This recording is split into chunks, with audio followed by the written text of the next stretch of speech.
Hi guys!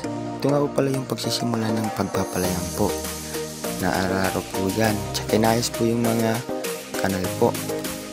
Yan po, di ko na po kayo na-update nung nagpatanim po kami. Yan po ay 2 weeks na po yan. 2 weeks na po yan na itinatanim.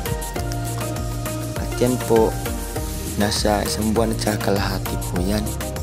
Nilagyan po namin yan ng fertilizer. Tsaka guys, madalas po kami dyan malugi kasi po naabot po yan ng baha kapag po umuulan. Yan po ay lalampas tao po yung tubig dyan.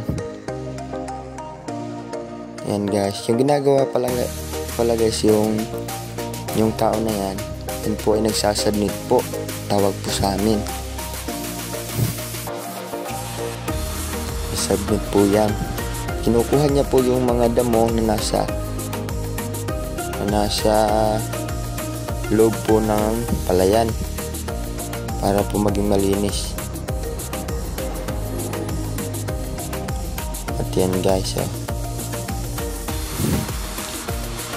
tsaka po, kung nagpapalayan ka rin po ba, ano po ba yung ni-spray mo po sa mga insekto po para po makakuha po ako ng aral.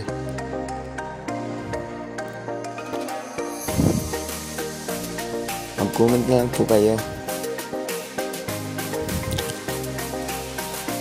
Yan guys, update ko na lang po pala kayo kapag malapit na tong anihin.